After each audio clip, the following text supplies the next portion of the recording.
When investigating why a person may be ill, a missing link is sometimes hormones. So what I'd like to do in this lecture is I would like to have a look at hormones. I'd like to look at how they run. I'd like to look at what throws them out. And then I'd like to finish by showing you how you can bring back the balance. But let me begin by going through some of the symptoms of a person having a hormonal imbalance. For a female, some of the symptoms may be a girl getting her periods at a very young age. Normal is 16 to 18, but you hardly ever hear of that today. A lot of girls are getting their periods at 9, 10 years of age. There is something wrong for a child to get her periods at such a young age.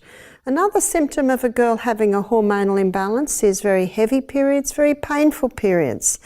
Also premenstrual tension, painful breasts. Some other symptoms, a little bit more severe, might be endometriosis, cysts on the ovaries, fibroids in the uterus, cysts in the breasts, breast cancer, uterine cancer, also depression, heart disease. These are some of the symptoms of a hormonal imbalance. What about in a man?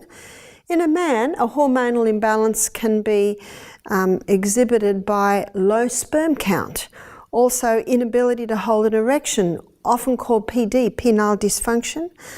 Another symptom may be prostate problems. We didn't know what the word prostate meant 20 years ago. It's almost a household word today, especially for men in their 50s, 60s. Also, too much of the female hormone can cause a man to be effeminate, and too much of the male hormone can cause a woman to be masculine. These are some of the symptoms of a hormonal imbalance. So let us begin by looking at how the monthly cycle runs. Notice that our sex hormones are made from cholesterol. Cholesterol is a very important lipid in the human body.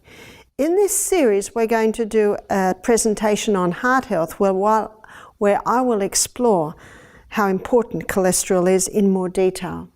If we don't have enough cholesterol, our body can't make the sex hormones. From cholesterol, the body makes pregnenolone, and from pregnenolone,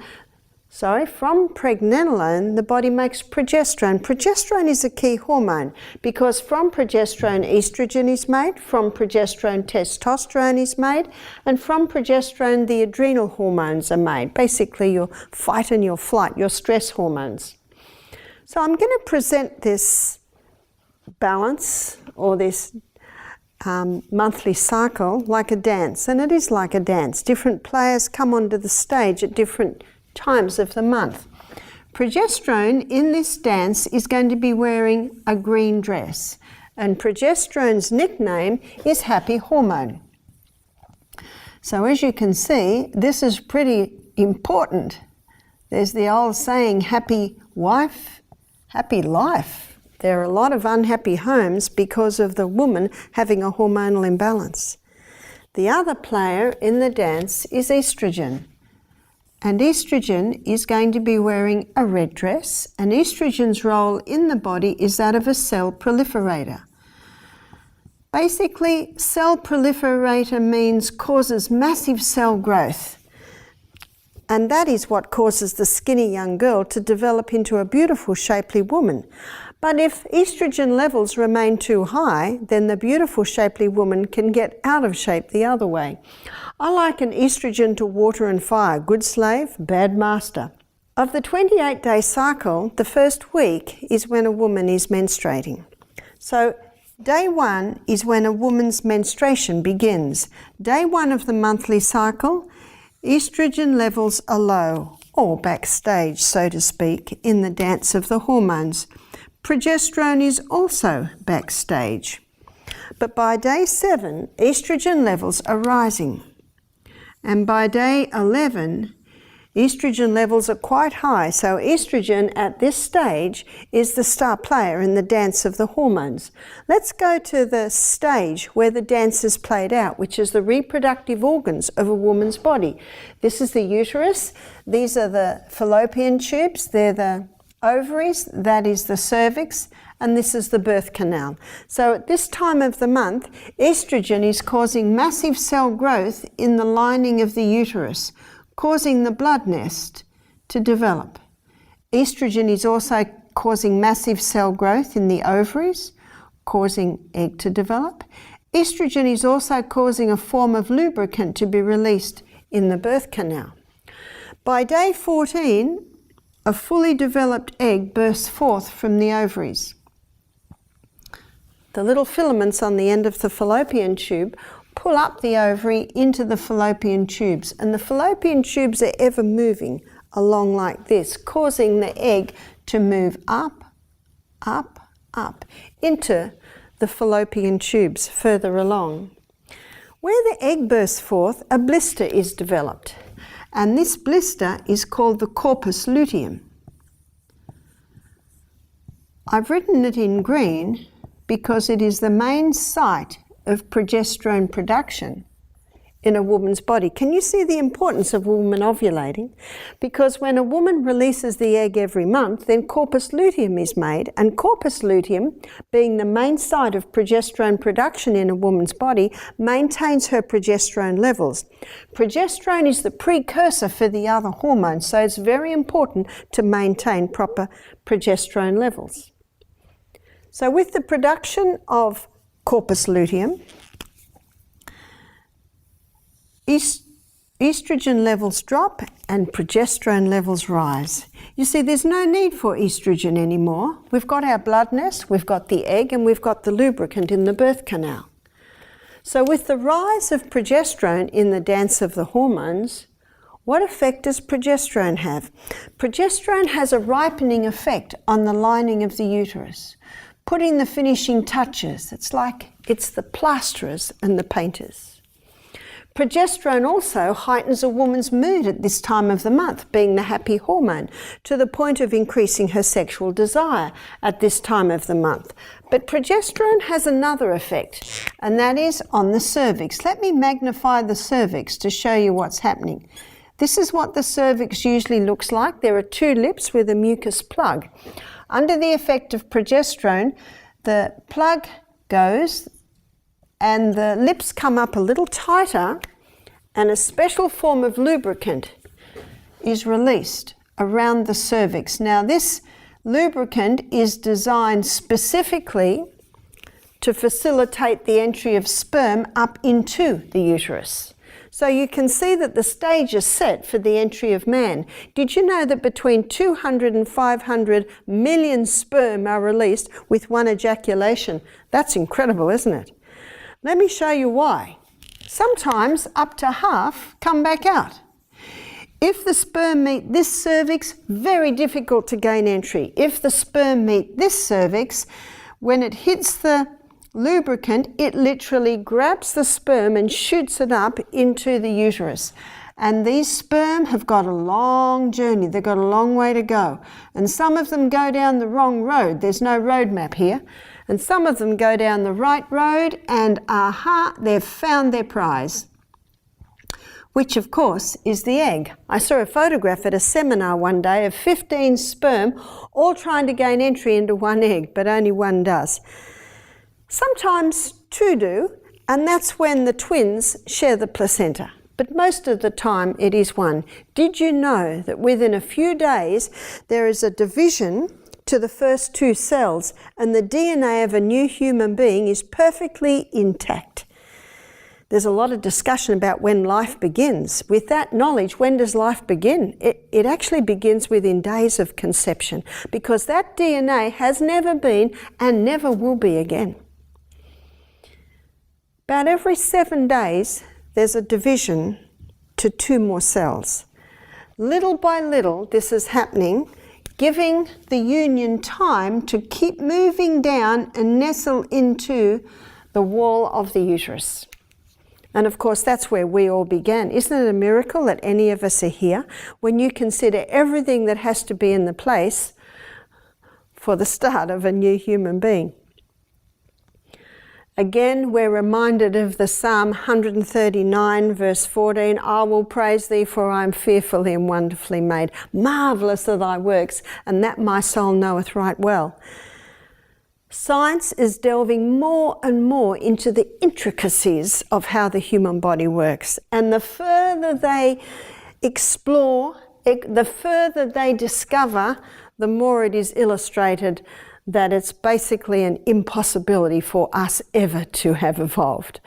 It is true what Genesis says. I think it's Genesis 1:26 that we were created in the image of God. What happens with the hormones, with the conception of a new human being? With the conception, progesterone levels soar 200%. Isn't the comment often when a woman's pregnant, she's just blossoming? No wonder her happy hormones have soared.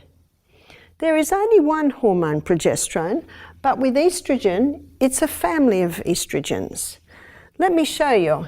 Estrone is called E1, and it has strong cell proliferator action. Estradiol is often referred to as E2. It also has strong cell proliferator action. Estriol is referred to as E3, and I call it the delicate estrogen. It does not have strong cell proliferator action, and it's estriol levels that rise in pregnancy.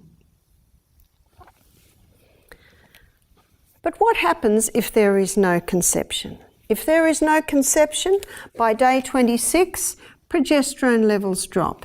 And by day 26, estrogen levels drop. And when both of these levels drop, and in the dance of the hormones basically go backstage, then the blood supply to the uterus is cut. And when it is cut, the bloodness comes away, and we are once again at day 1 of the monthly cycle. That's how it should run.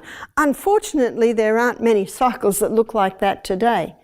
And we're going to have a look at why that is so. But before we do, let me make a comment on sperm. When sperm enters a woman's body, her immune system rises to attack because it's an alien. But when sperm goes through the prostate gland of a man, it takes on an immune suppressant property. So when woman's immune system rises to attack sperm, the immune suppressant property of sperm knocks back woman's immune system and sperm survives. Otherwise, none of us would be here. But woman's body has memory, and every time her husband enters her, her immune system rises to attack, and it says, oh, it's husband, we'll just stand back. And so sperm come through. But can you imagine how dangerous it can be for a woman to have multiple partners, and how dangerous it can be in the case of homosexuality? What about a pap smear? What is a pap smear? A pap smear is a little scrape or a little nick taken out of the cervix to test for abnormal cells. Let's say a woman has a pap smear, and that night she is intimate with her husband.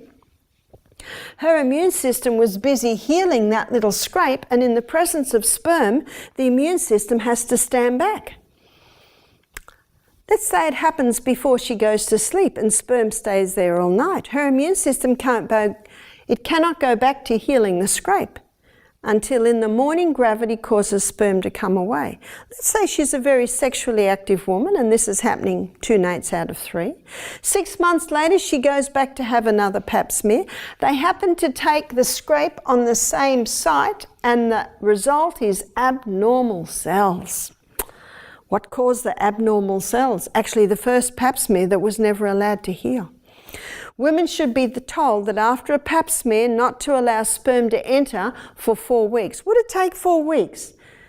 In a healthy woman, it'd probably take 10 days. But there are some women who go to bed too late, don't drink enough water, aren't exercising, living on fast foods, having too much coffee, too much wine. It would take 4 weeks with those women. One lady said, my husband cannot wait 4 weeks. I said, well, he needs to wear a condom so that the sperm doesn't enter until the pap smear is healed. But what is causing the imbalance? Let us make a list of what's causing the imbalance. Number 1, the contraceptive pill. 1957, the first contraceptive pill was introduced to women. 1960s, it's called the sexual revolution. Women wanted to be able to have sex without having a baby. But Men and women have, are, and will continue to pay a very high price for this so-called sexual freedom. What is the pill? How does it affect a woman? The pharmaceutical companies grow acres and acres of Mexican wild yam. Mexican wild yam contains a plant chemical called diosgenin. In a laboratory, diosgenin can be converted to progesterone. Now, the pharmaceutical companies cannot patent progesterone. They can only patent something new, something they create. So they add a few more atoms to one area and come up with a synthetic estrogen. They add a few more atoms in another area and come up with a synthetic progesterone.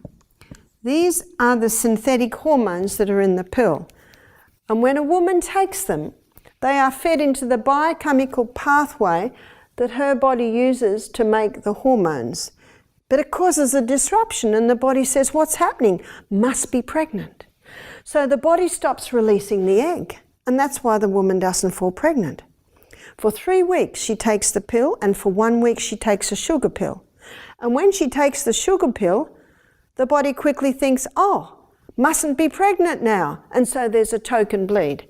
And then a week later, the pill starts again. Oh, must be pregnant. Can you see the disruption it's causing? But what I want to show you what's happening is week after month on the pill. So progesterone, the key hormone, estrogen down here. Month after month on the pill. No ovulation, no corpus luteum. Where's progesterone going? It's dropping. Month after month. With the synthetic estrogen going in, where's estrogen going now? We now have a problem, sadly too common today, called estrogen dominance and progesterone deficiency. Good slave, bad master is now the master. And what does the cycle look like now? Estrogen is up here. Estrogen with its cell proliferator action, causing fibroids to develop in the uterus, causing cysts to develop on the ovaries, causing lumps to develop in the breasts to the point of causing breast cancer. The Cancer Foundation in Australia have issued a warning. Estrogen is a known human carcinogen. Where's progesterone? Well, it's down here. And how does the woman feel the week before her periods? Watch out, she'll bite your head off. I said to one lady, do you get premenstrual tension? She said, no, I just hate my husband for a week every month. She's got it. How many women and men think it's normal? I've got some very good news today. It's not normal. It's not normal. And I'm going to show you how to get the balance back. As one woman said, thank you for giving me my daughter back. When her daughter turned 13, she said, horns grew. She was able to bring back the balance and the horns went in. Isn't that good news? The body's designed to heal itself, and it will heal itself if you give it the right conditions. So these are the problems, some of the problems that the pill is causing. Who was introduced to the pill? The baby boomers. How are the baby boomers now? How old are they now? 50s, 60s. Going through menopause. How are they faring? Terrible. Hot flushes. You see, estrogen is a capillary dilator. It causes the blood to rush to the skin, and the woman gets hot, and the husband knows it because in the middle of the night, all the bedclothes are thrown off, and then soon they're pulled back on again. What is also happening as they're going through menopause with this disruption? Weight gain. So many women have this extra weight in their torso. So many women have said to me, I go on so many diets and I cannot lose this extra weight from around my torso. It's almost an impossibility if estrogen levels remain high because of its cell proliferator action. The woman has no desire for sex. And when she does have sex, it's very painful because the cells lining her birth canal are getting very thin and there is no lubricant. And she's depressed with not enough progesterone. She goes to the doctor, he gives her hormone replacement therapy. More synthetic hormones.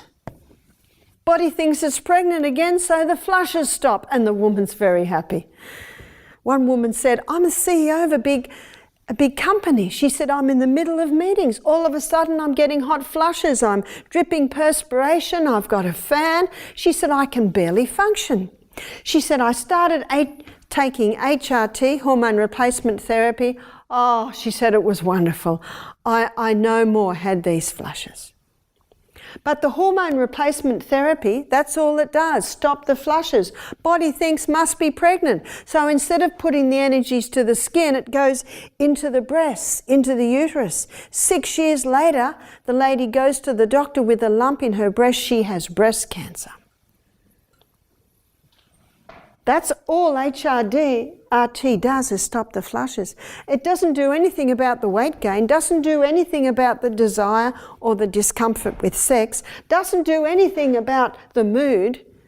So the doctor gives her antidepressants. More drugs. Drugs never cure disease. They just change the form and location of the disease. The doctor assesses this woman. It's confirmed she has breast cancer. He takes her off HRT immediately. Why? He knows. He knows it can cause breast cancer. So you say to the doctor, why do you do that? He said, this is his answer. He said she was suffering and it brought her relief. That is true. And not every woman will get breast cancer. That is true. I don't know about you, but I'm not interested in playing Russian roulette with my health, with my life. Unfortunately, in medicine, they're only taught that there's two options. You suffer or you take the drug with its possible side effects. I will show you of another option in this lecture. What also is causing the imbalance is meat. In Australia today, chickens, well, they used to be given growth stimulants, but not anymore. So what they do now is they genetically modify the chicken to produce more estrogen. No matter whether it's a growth stimulant or it's been genetically modified, if the human being eats that chicken, they are getting the growth stimulants. We had a young man do our program, and his mate had a brother, and his mate was 6'6" and the brother was 6'4", and their father owned a chook farm. Well, you call it a chicken farm. So if their father owned the chicken farm, what do you think they're eating every single day? Chicken. And the mother was 5'2.5", and the father was 5'10". Where did these 6'6" and 6'4" sons come from? It's the growth stimulants in the chicken. You see, this is causing chickens to be fully developed at the age of 5 weeks. We had a girl do our program who'd worked in the farms where they grow the chickens. She said sometimes they escape and they grow this high and they find them dead in the bush with their legs broken. You see, they get them to market before they grow any more. What about fish? Well, if you've got 80% of women on pill or HRT, and the sewage is taken out to the sea, the fish are feeding on the sewage. They're finding female fish with male tendencies, male fish with female tendencies. What about red meat? It's against the law in Australia to give cattle growth stimulants, but we had a cattle farmer's wife do our program. She said the pharmaceutical companies are always knocking on our door, pushing the growth stimulant. She said, we don't do it, but many do. It used to be that you could stop the growth stimulant 5 months before market and it wasn't picked up in the blood test. Today, it's 5 days before market and it's not picked up in the blood test. You see, if it's in the meat, it's in the product. But I have had some people who've come to me for help, never been on the pill, mother's never been on the pill, they're vegetarians. There's more. And that is plastics. When I was a little girl and a plastic bottle was left in the sun, it would go brittle and crack. They don't go brittle and crack anymore. That's because they contain nonylphenol. And nonylphenol is a chemical that's put in plastic to keep it soft. The molecular structure of estrogen contains a phenyl ring, and that phenyl ring is the key that unlocks the door to get into the estrogen receptor site. So can you see that this phenyl in the plastic gets into the estrogen receptor sites? Also bisphenol A, often called BPA. Bisphenol A is often found lining tins. So plastics can cause a disruption in the hormonal imbalance because they're estrogen mimickers. Often they're called xenoestrogens. You may have heard of that. What can also produce xenoestrogens is herbicides, insecticides, pesticides, also chemicals. A lot of chemicals break down to estrogen mimickers. So you can see someone can never have been on the pill and be a vegetarian and still have a hormonal imbalance because of their exposure to these things. Let me show you the 3 different estrogens. And when you see the 3 different estrogens, you can see the difference. You can see the effect that they're having on the body. So I'm going to draw 3 cells, and I'm going to draw 3 estrogen receptor sites. So estrogen receptor sites on the 3 cells.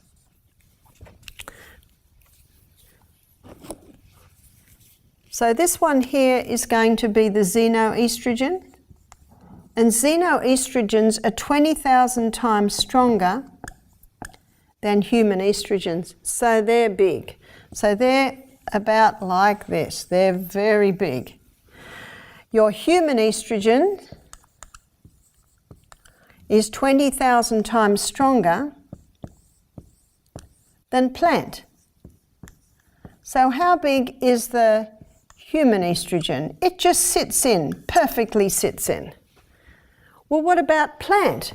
Plant is a tiny little slip of a thing that just lines the receptor site. So looking at this equation, you can see that the xenoestrogens are 400,000 times stronger than the plant estrogens. Psalm 104 verse 14, the Bible says God gave herbs for the service of man. Let me show you how they work. This one here has got the key, it's got the phenyl ring, and it just gets in whether we need it or not. Plant comes to the receptor site and knocks. Do you need me? Cell says, we've got too much. And so the plant estrogen just sits at the door. And the good news of that is it can protect that cell from the xenoestrogen. So can you see the plant estrogens can play a protective role? But if they knock and the cell says, we need you, then it will come in. You see how the Bible puts it beautifully in the King James. God gave herbs for the service of man. They're to serve you. And when you are serving someone, you actually just give them what they need, don't you? The big difference with the xeno. What plants are high in the plant estrogens? Soy and red clover. You may have heard of the drug tamoxifen. Women who've had breast cancer are often put on tamoxifen. And tamoxifen blocks the estrogen receptor site, because they acknowledge that it's high estrogen that's feeding cancer. But tamoxifen has side effects as well. Women are told they should be on it for 5 years. Red clover will do the same thing. Red clover is the plant estrogens that will sit at the door, and red clover is a very, very safe herb. What about soy? Let me show you the soybean that's grown in America today. It's called Roundup Ready because it's been genetically modified to resist Roundup. And before harvest, the field is sprayed with Roundup 5 times. So we've got 1, 2, 3, 4, 5 doses of Roundup. That is a dangerous soybean. But it's not dangerous because of the natural plant estrogens. It's dangerous because of the xenoestrogens it contains. So problem number 1, it's been genetically modified. Problem number 2, it is very high in the xenoestrogens. A friend of mine did a thesis on soy, And everyone says to her, tell us the story of soy. She said, very easy. God made it good, man mucked it up. End of story.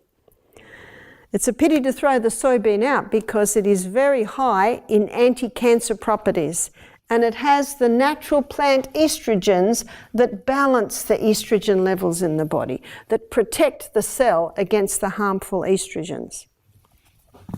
So if someone says to me, isn't soy bad?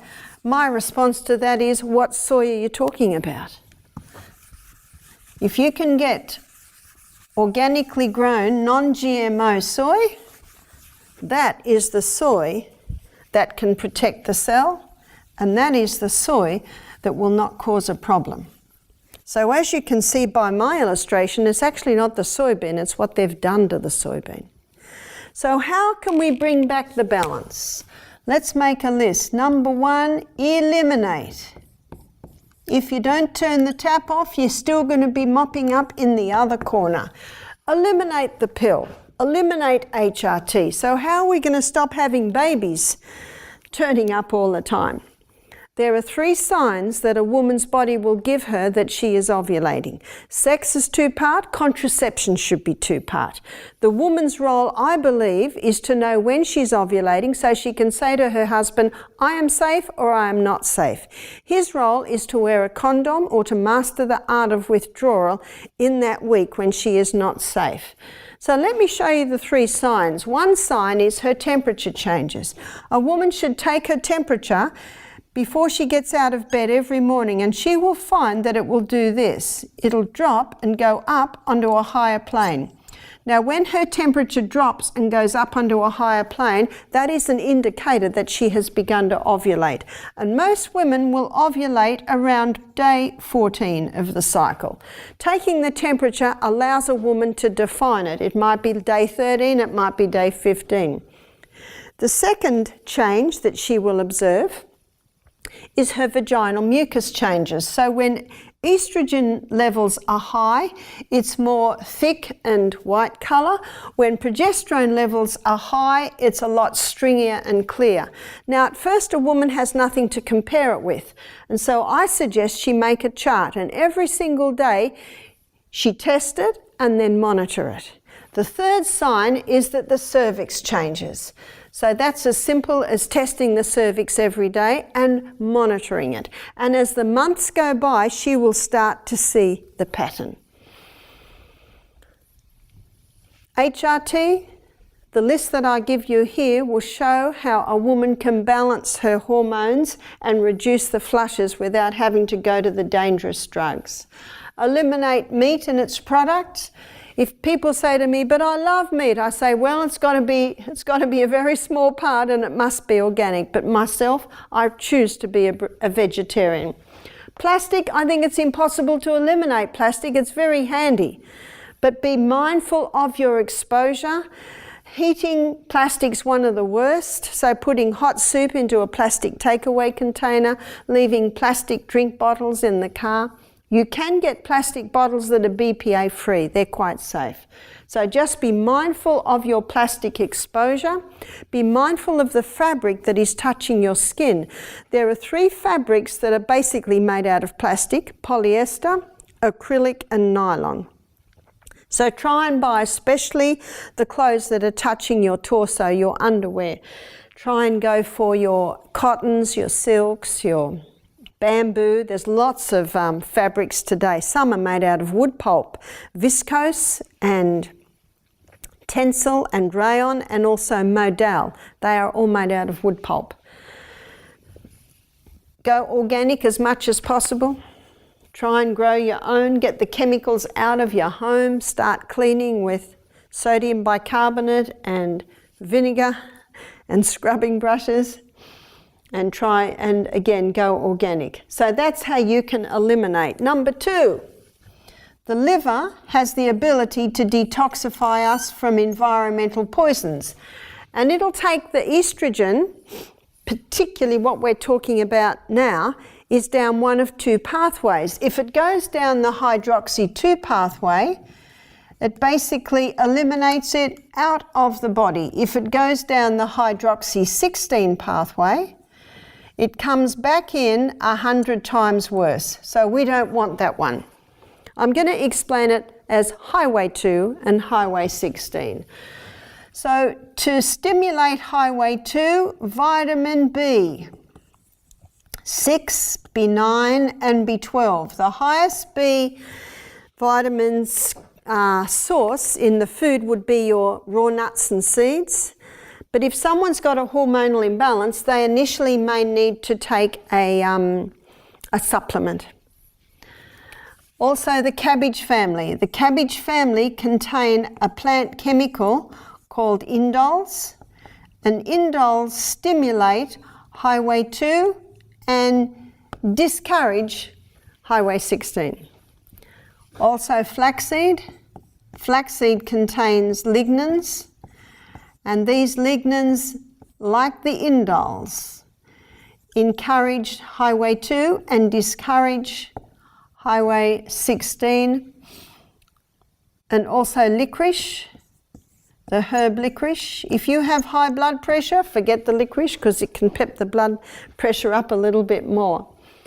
So number 1 is turning the tap off. Number 2 is taking these things to stimulate the liver to release the excess estrogen. And number 3 is a cream called the Anna's Wild Yam Cream. And the Anna's Wild Yam Cream contains diosgenin. Now this is the plant chemical found in the wild yam. So the Anna's Wild Yam Cream, I think number 1 ingredient is the yam cream and number 2 ingredient is chaste tree or Vitex, and that also helps with the imbalance. When you apply the cream to the skin, the diosgenin is taken up by the fat cells and it stimulates the pathway that your body uses to make more progesterone. And when you stimulate progesterone, you automatically balance the estrogen, testosterone and adrenal levels. You see, the body can heal itself and the body can balance itself. It just needs the right conditions. So who would apply the Anna's Wild Yam Cream? Well, when I was lecturing in one area a few years ago, they brought this little 9-year-old girl to me. She had her periods at 9. She developed breasts at 8. I suggested the Anna's Wild Yam Cream because that's definitely an imbalance. I meant a 92-year-old woman who was on the Anna's Wild Yam Cream for her osteoporosis. You see, progesterone boosts bone-building cells. I have seen women come off their antidepressants by going on the Anna's Wild Yam Cream, boosting progesterone, happy hormone, implementing what I have drawn up here as the 8 laws of health, and little by little by little they're able to get off their antidepressants. So any symptoms of a hormonal imbalance can be remedied by the Anna's Wild Yam Cream. The dose is just a little finger dip up to the first knuckle, and apply it to the inside of the arms 1 time, the chest another time, the abdomen another time, inside of thighs another time. And this is applied every morning and every night for 3 weeks. Now, if a woman's still menstruating, she applies it for the 3 weeks that she is not menstruating. So she stops when the periods begin and she resumes maybe a day or 2 after her periods have stopped. If a woman is not menstruating anymore, she just chooses 1 week of the month where she doesn't apply the cream. Some women find it easier to eliminate the first week of the month or the last week of the month. So that is how it is applied. High estrogen opposes thyroid function. And so many women who have a thyroid problem, it can be traced back to the pill. Many women who have depression, it can be traced back to the pill. One lady said, no, it's been 30 years since I was on the pill. I said, that's right, but it threw the balance out then, and the balance is still out. I just explained to you what some of the problems the baby boomers are going through. How old are the baby boomers' daughter? Well, the daughters and the sons are in their 30s and 40s now. This is the generation where couples aren't able to have children. Maybe it's the man with a low sperm count or inability to hold an erection. Maybe it's the woman who has this imbalance and is unable to produce the egg every month. Do you know there are many babies called Anna, couples who were unable to have children, who went on this program, and they're so grateful that they have their little baby. Their baby is called Anna. How long would a woman need to be on it for? A woman may be on it for at least a year. One lady said, I tried this and it didn't work. I said, how long were you on it for? She said, 2 months. Let me show you what's happening after 2 months.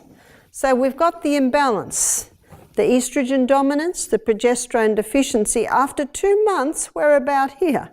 We need to be here. You see, sometimes it's 20 years out of balance. The good news is it won't take 20 years to get back into the balance, but it may take 1 year, maybe 2. One lady went on the cream and all her hot flushes stopped. After a year, she stopped the cream. The flushes came back. What's her body saying to her? A little bit more, please. She went on it for another 6 months and then she stopped and the flushes did not return. So there's a little bit of fine-tuning. A little bit of fine-tuning as the body gets back into balance. What I love about this cream is it's working with the processes in the body that the body uses to bring back the balance. There is something else that is becoming very popular today, and it was developed in the Chinese dynasty. It's called yoni stones. Now, yoni stones are made out of nephrite jade. And nephrite jade is the best thing for these stones to be made out of because it's a very dense stone, and you will see why. It was developed in the Chinese dynasty so that the young girls could get themselves toned for the emperor. But women are finding today that they are bringing tone back into their vagina. Now, this is what some women have told me, that the tender cells that are lining the vagina, making it very difficult to have sex, are no longer tender. And because it's strengthening the muscles around this area, the lubricant returns. Let me show you what happens. So usually a woman will order a set of 3, and this may be the first one, and this may be the second one, and this may be the third size.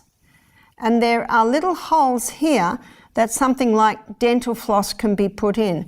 And this yoni stone, so the largest one is inserted first, and that would sit just against the cervix like that. And a woman will begin by wearing it for 1 hour a day. A woman will insert it and hardly know it is there. And then for a whole week she would wear it for 1 hour a day. And then the second week she might wear it for 2 hours a day. The third week, 3 hours a day, till she builds up to 5 or 6 hours. And she might wear it 5 or 6 hours a day for a few months before she goes to the second stone. Sometimes these yoni stones are called kidney stones because of their ability to also strengthen the bladder and strengthen the kidney. I have known women who have conquered their incontinence by wearing the yoni stones, which is why they're called kidney stones. So once a woman's pelvic girdle, because it's all about the pelvic girdle. The pelvic girdle starts at the belly button and it goes through the legs to the coccyx. And many women, and men too, lose pelvic girdle strength. And this is so common today that unfortunately you'll see people get colon or bowel prolapse, uterine and vaginal prolapse, also bladder prolapse, because they've lost tone in their pelvic girdle.